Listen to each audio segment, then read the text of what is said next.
Ito yung pakain natin, binlod. Ayan o, maliliit sa, ano yan, sa mga sisiw. Ayan, para di sila mabulunan.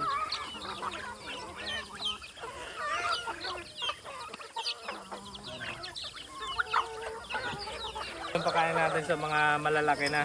Ayan o, yung hiniwa natin na niyog. Ayan o. Kasi ito, medyo matagal siya matunaw, tiyan nila. So, ito mas maganda. So, matagal sila magugutom. At ito, may feeds. Hinahaluan ko siya ng feeds.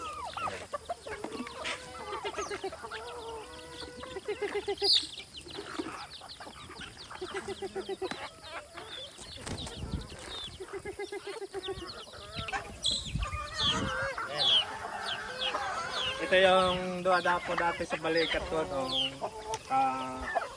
kaunahan kong video. Yan, ang laki na oh. Sambait niya, nahuli ko lang siya. Yan, oh. Sambait niya, bait niya pa rin kahit malaki na. Tapos ito yung kaidaran niya. Malaki na yung mayroon akong kinulong doon. Yung kasing laki din nila kasi umalis na.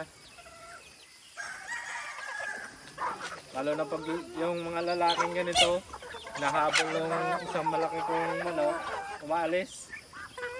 Minsan di na bumabalik, kaya babawasan ko na ba? Bebenta ko na. Ano? Ito yung pinakamalaki nating manok. Yung pinakamatanda ditong manok. So yun, itinulian ko na kasi inahabol niya yung mga kwan. Ito, mga katulad niya, mga lalaki din na manok. Yan, hinahabol niya. Kaya yun, nadadala. Hindi na bumabalik yung iba. Tapos ito yun, yung iba. Kinulong ko na. Ang layo na kasi nang nakarating nitong dalawa na to.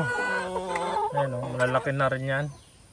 Kasi laki niyan nitong dalawa na to. Yan. Yan ang kulong. Tapos dalawa to.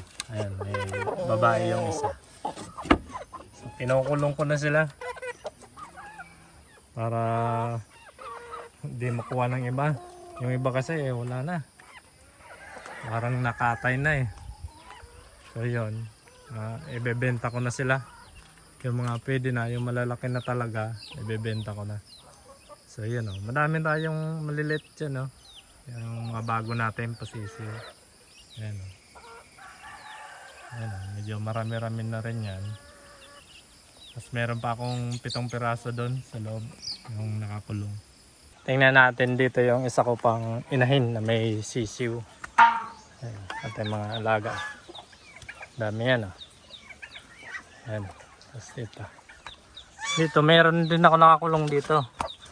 Ayan Ayan Ganda yan. Kinulong ko na kasi nag-aaway sila nung isa kong malaking manok. Kaya kinulong ko na. Tapos ito yung ating sisiw na isa pa. Yan. Ayun. Hoy. Yan mga sisiw niya. Mga bagong dagdag yan sa ating mga alaga. Ito yung ating mga pato. Ayan pato, yung pabo. Kasi yung mga ganso natin. Yan Kasi ito yung ating pabong 6 na piraso.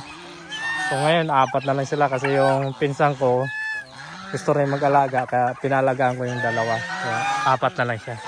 Ayun, malaki na yan Ayan. Ito yung mga dati ko to.